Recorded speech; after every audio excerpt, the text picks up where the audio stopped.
Hey guys, Jim Vinosky with Manufacturing Talks. This is a cool show. I've got Anna Frounfelker. She is a young woman in the steel industry, and I just love her overarching message, which is steel, it's not just a commodity. I couldn't agree more. Anna's going to tell us a lot more about that in just like 30 seconds here. So definitely stay tuned. It's going to be a great show.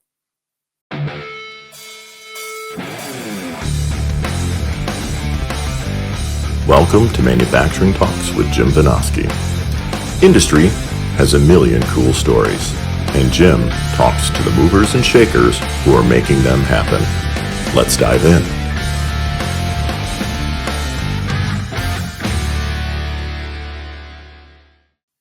Hey everybody, welcome back to Manufacturing Talks. I'm Jim Vinosky, your host, joined today by Anna Frounfelker. She is inside sales rep and director of social marketing at FerroSource. Welcome, Anna.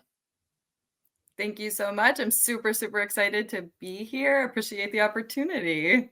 Well, I'm glad to have you here.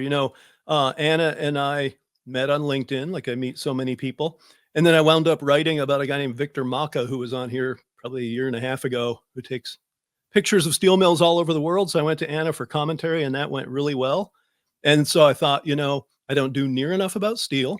So let's jump in and have Anna on, and I'm glad you're here. So start off, why don't you just tell us about your background and how you got into the steel world? Sure. So I am from Western Pennsylvania, about 20 miles south of Pittsburgh originally, in Monongahela, PA. So I graduated from the University of Pittsburgh with a degree in communication and theater. So naturally, the steel industry seemed like the perfect fit for me. No, I really, it's funny. I talk about like, oh, how'd you get into steel? I think my story is not unlike many people. It was just kind of happenstance. Yep. I was living in Columbus, Ohio at the time, and my husband's from the Cleveland, Ohio area, and life just brought us this way. I was looking for work, so I went to a veteran and veteran spouse's job fair because I was about to be a veteran spouse in just a few months, and just handed my resumes out. I was literally just looking for work. I had one resume left.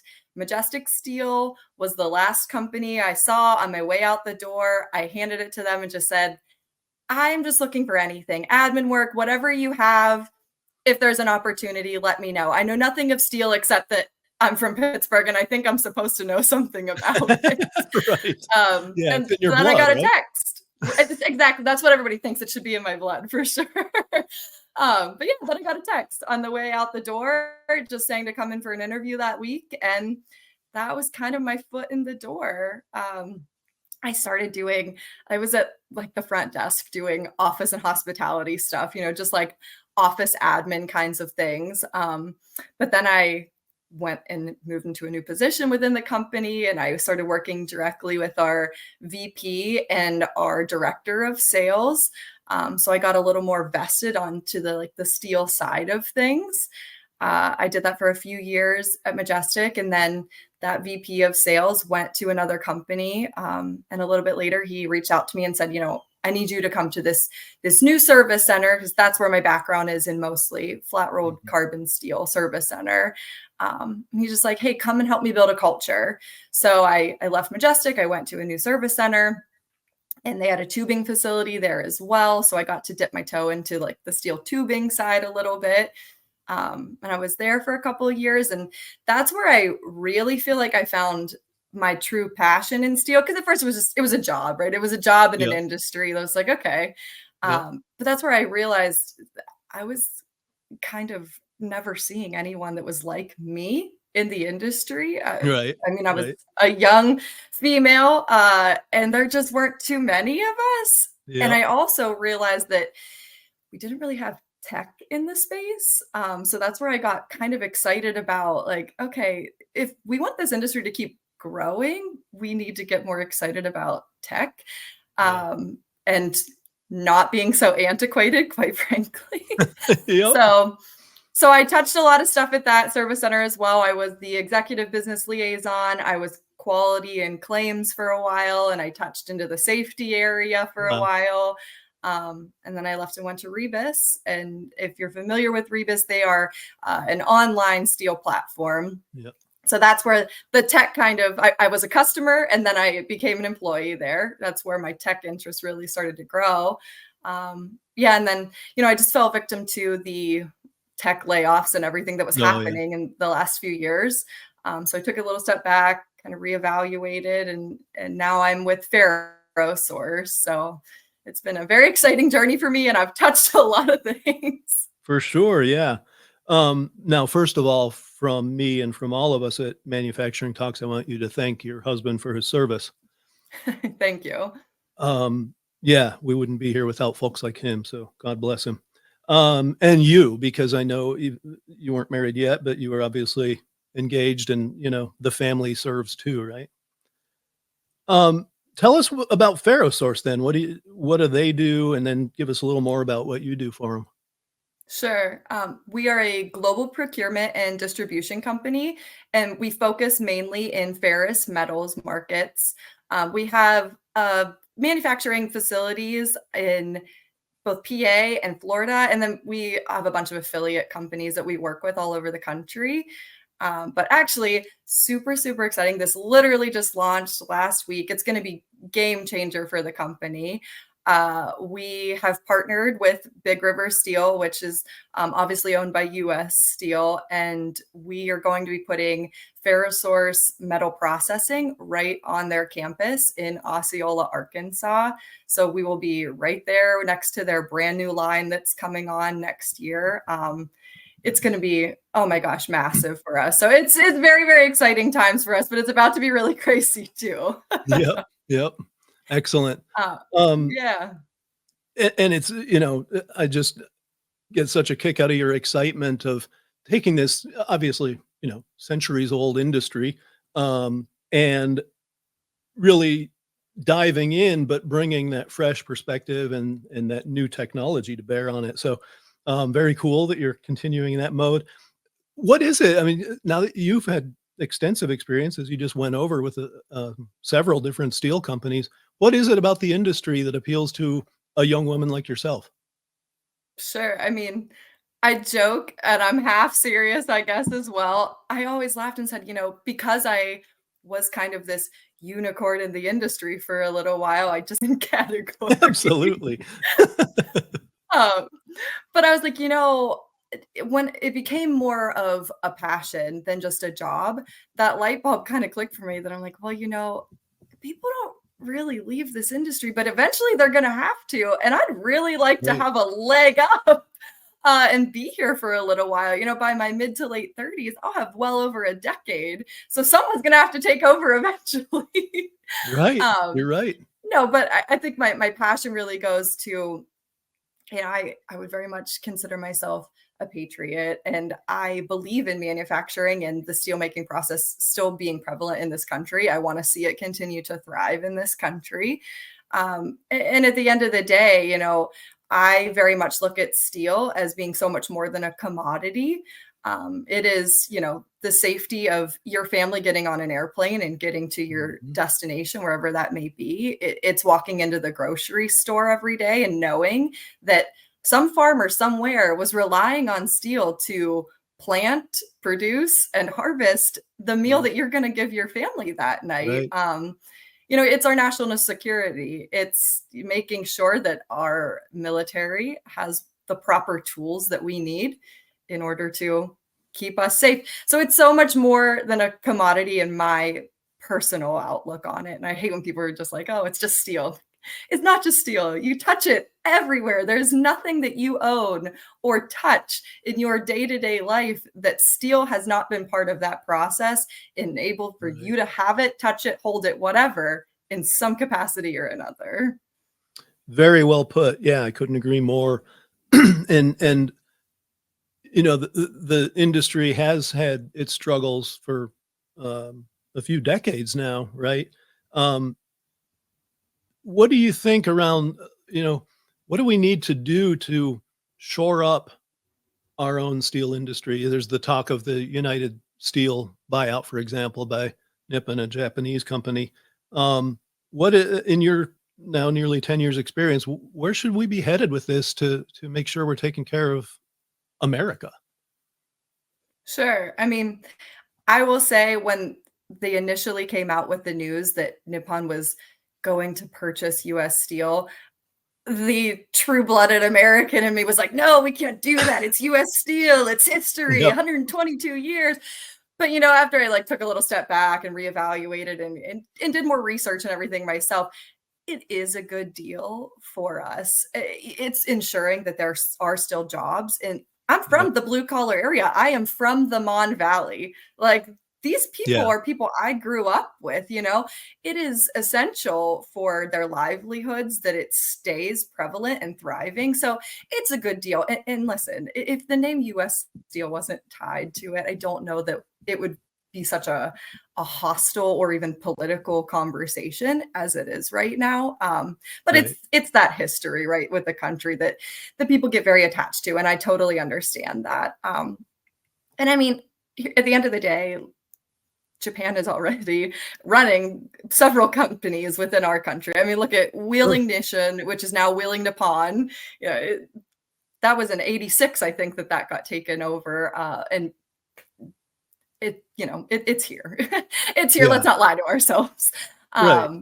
But I think continuing just to ensure that we are bringing capacity online. Like I said, Big River is bringing on a new line next year.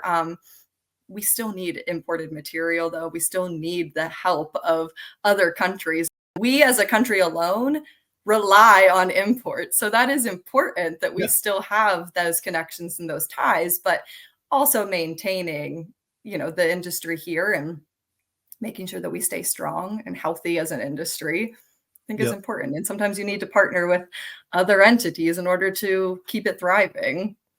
Yeah. And I agree. I mean, and even without foreign ownership, you mentioned Japan's involvement already in best car manufacturing plants in America are run by the Japanese, Toyota and Honda. And so Correct. partnering, especially with a country that is a longtime ally, certainly isn't a negative. But at the same time, what about the national security implications of having less and less truly US owned and directed steel capacity? Sure. And I mean, if there was a matter of national security, are we okay? And that Nippon plans to keep headquarters here in the US. If something happened in a time of war, I do believe that there are laws in place where we can kind of retake ownership than just the surface conversation of, well, the national security is at risk. Yeah. I think we have some leeway and Let's shift gears here. So you talked a little bit about being a young woman in a place where there aren't a lot of young women, clearly. you said it, not me. I did.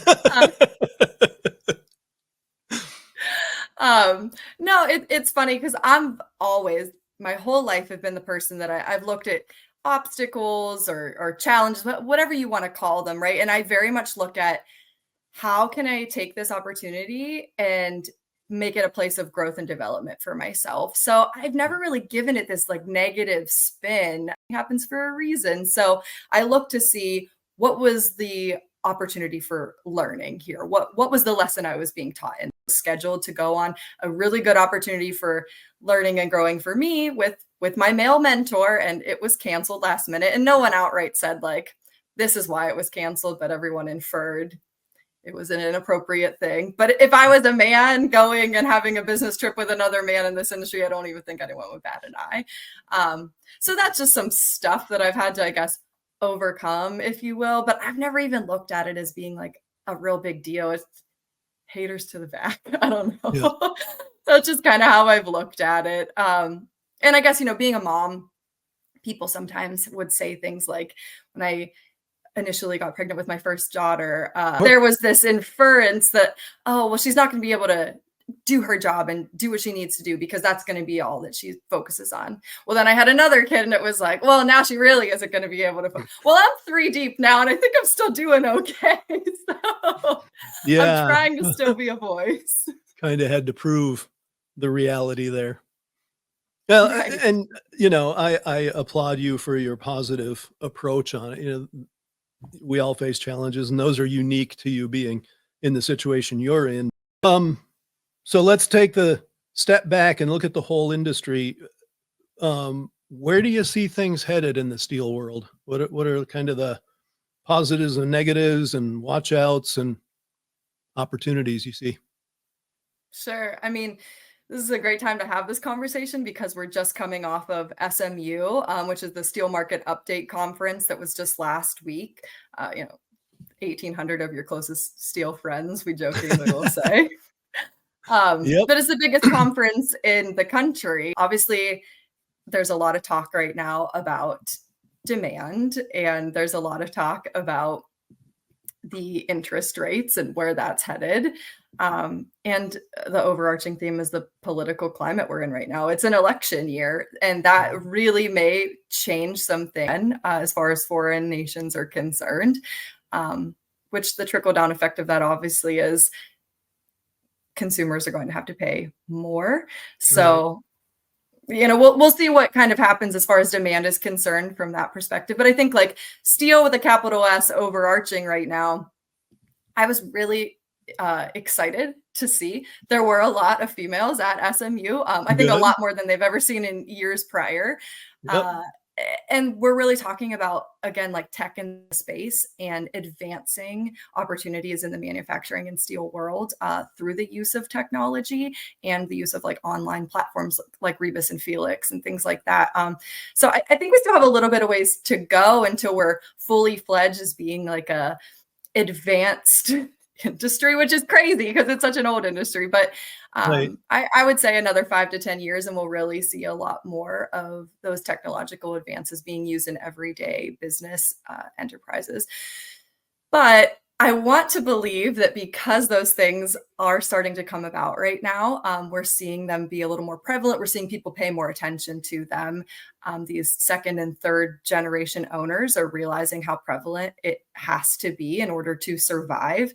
Yep. We're going to start seeing that younger generation come because that is a lack that we have severely within this industry right now. Not just women, but a younger generation as a whole. They're just not entering the industry at the rate that they need to be, which is kind of, I think, where my new like passion project has really come in is how can I make steel exciting? How can I be a voice and an advocate for steel? What can I be doing to protect this industry and to also help it to flourish? But again, like hand in hand with tech, right? That's what they grew up with. That's what they know. They're not going to enter a career that we're still doing everything off of Excel spreadsheets and mass email chains, like that's just not what they're going to want to do. And I can't blame them. So I think we're going to start seeing that hockey stick uptick in how we function as an industry. Yeah. Well, you hit on a number of things there. I'm going to focus in on a couple of them. First one's tariffs. And I'm going to preface that by saying I haven't dug into the latest charge against our foreign competitors that came out this week. I did write last year negatively about the petitioning that Cleveland Cliffs and others had on tin plate tariffs.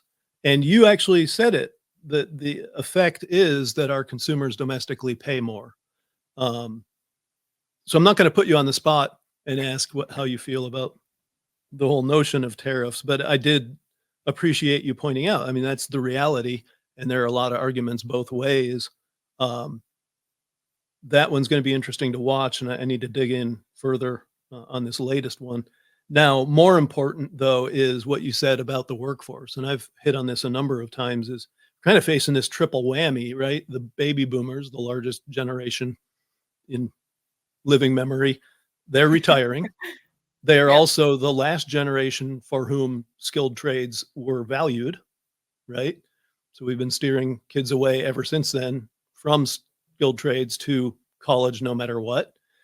Yep. And we've lost a lot of what just builds fundamental knowledge, whether it's kids doing projects at home with their parents on, home repair or car repair.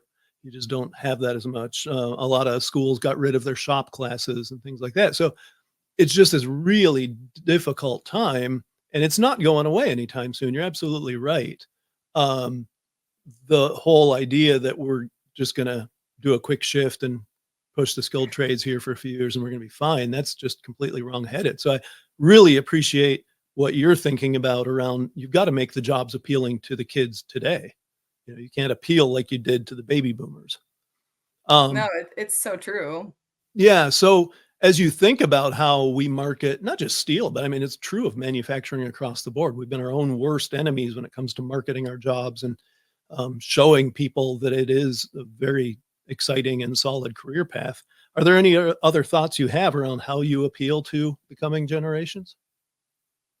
I keep trying to rack my brain as to like what could be the next, but what's going to be my TikTok viral sensation, right? Yeah. I don't know yet, but I will say, in speaking from a FerroSource perspective, that Yep. is a big focus. And that was a big reason why I joined this company too, is that I'm one of the older ones in the group right now, which is crazy to me, which It also makes me happens. feel very old. But but I think that we're headed in a right direction, at least from our standpoint as a company of understanding just what you said, right? That overarching issue of they are not prevalent. We need to make them prevalent. How can we do that? Culture's huge, right? That's going to be the big part, is making sure that you're promoting your culture and you're giving them what they want from that perspective of philanthropy, time, work-life balance. I am very much a promoter of work hard, play hard.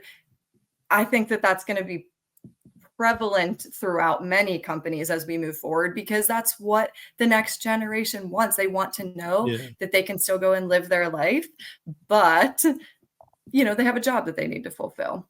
Yeah. So yeah, I wish I had a really solid answer. I'm still trying to kind of like use my voice and figure out as I roll through, especially like LinkedIn. I'm trying to be very prevalent on LinkedIn because it's a good platform, not just from, I think like an older generation is using it, so you are able to see their mindset a little bit too. But the younger generation, especially if they're coming out of college, is being Yeah. it's being promoted to use it for a professional standpoint. So yeah, if you have any really good ideas for how we'd like to market the industry, send them my way. Well, and again, I think, like we talked about, having people see the reality of steelmaking, because it is, to Victor's point, it's beautiful. This is a Yes, guy who, as totally. a 14-year-old, looked across a river at steel, actually a blast furnace there in his native Czechia, and was instantly in love for life with an industry. So, Sure. I think there's a timeless appeal there, but it's got to be also in the modern world. If we've got, to your point, using 30-year-old computer tech, that's not going to appeal to young people who are used to scrolling through their apps and having things just work very intuitively and flawlessly in their tech world. And so again, this isn't just steel, this is across the industrial world. You look at the programming reality and the technology reality, and we've got to upgrade it, not just to bring in young people, but just to be competitive as well. Yeah, absolutely. And I think that's a big thing I'm trying to do right now. Very baby step, but I'm hoping to ramp it up here soon. I spoke a little bit about my personal pet peeve is it's just steel. I'm like, and it is more than a Yeah. commodity. And that's, I think, maybe my biggest marketing ploy right now that I'm trying to work towards is showing people that it is part of your everyday life. Do you Yep. like what you have? Then guess what? Steel made it happen. So maybe you could be part of the things that you already enjoy in life. Just be part of how it's made and processed and able to be in your hands. Yeah. Excellent point. Okay. We're almost out of time. So final question for you. What are you looking at for down the road for you?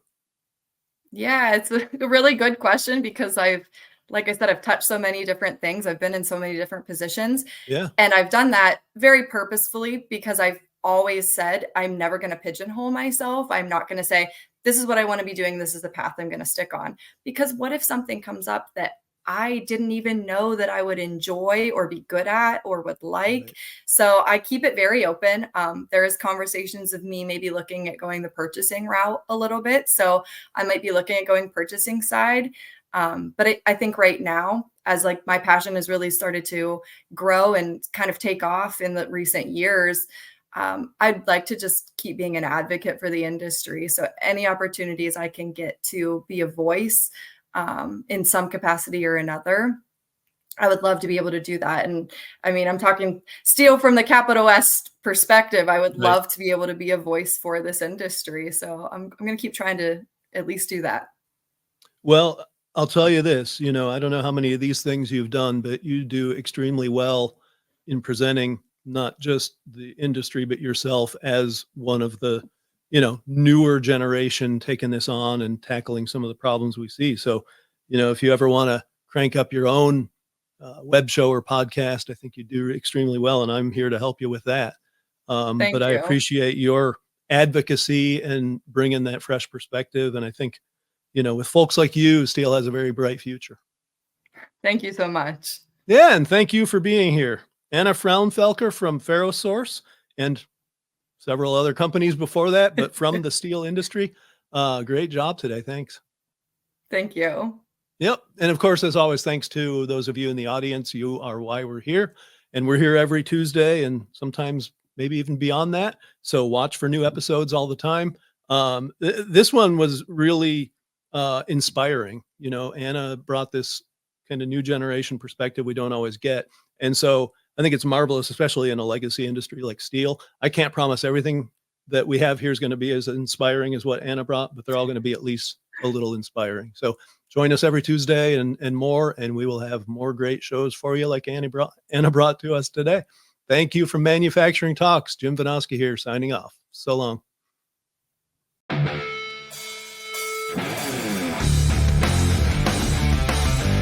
Thanks for tuning in to Manufacturing Talks with Jim Vinosky. Watch for new episodes dropping every Tuesday. And don't forget to like, share, comment, and subscribe.